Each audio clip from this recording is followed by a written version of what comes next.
Baxter's the name, and boy, do I have another tale for you. You see, back in 1959, a group of carpenters, construction workers, landscapers, and other laborers formed the Krewe of Clockwork, so named for the punch clock that governed their lives day in and day out. The small but ragtag crew paraded on the West Bank for a few years before getting an invite to move across the river to parade through the French Quarter every Lundi Gras day. And for nearly a decade, they rolled, being one of the most progressive and most beloved crews in the city. But the 70s, they turned out to be a dark time for Mardi Gras crews. You see, the city began to clamp down on safety regulations, demanding more and more in terms of dues and fees and permits from the crews. This working-class crew struggled and scraped to survive, even made the jump to the St. Charles line when it opened in 1974. But they couldn't keep afloat much longer. The recession hit, a police force in disarray, chaos was going throughout the city at the time. In 1976, it was evident this crew wasn't going to make it much longer. Many of its members began to abandon it, but the core members, well, they were still burdened with the debts and the obligations that came with running a crew for over a decade. So, they got an idea.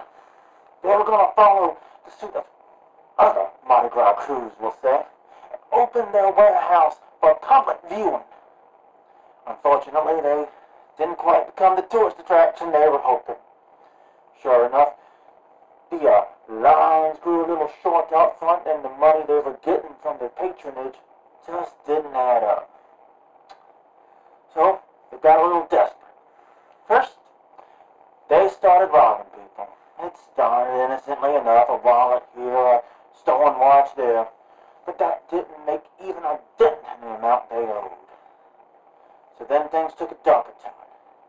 They paired up with one of those underground hospitals and began detaining, we'll say, some of the patronage in order to harvest blood and skin samples and a few non-essential organs. Now, they weren't no murderers, no.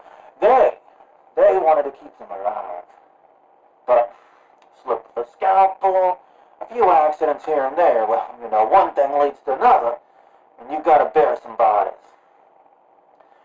But, the crazy thing about this whole organ harvesting scheme they started up, it actually worked. They made enough money to actually pay off their debts and close the crew in the black. It was a happy day indeed. Sure, they weren't going to parade no more.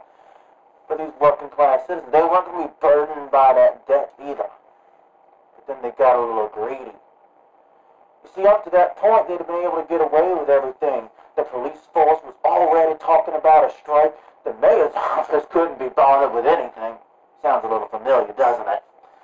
It was indeed a time where they could get away with almost anything, until they continued the operation longer than necessary.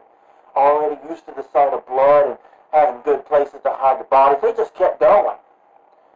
Well, eventually, one of their customers escaped.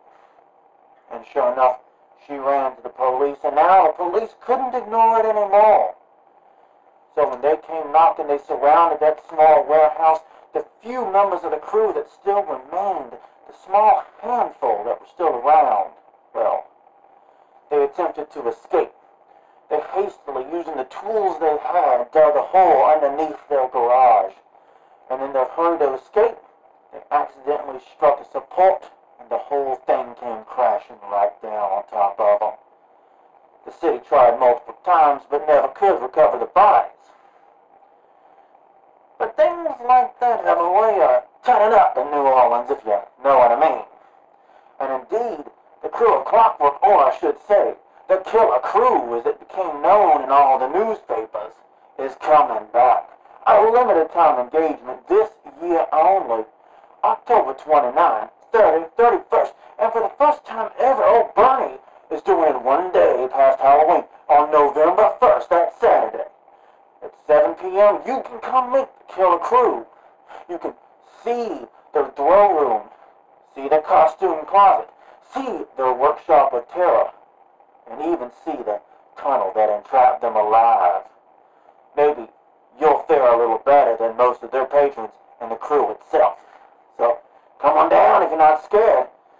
It's gonna be a happy Mardi Gras, and it's coming early this year.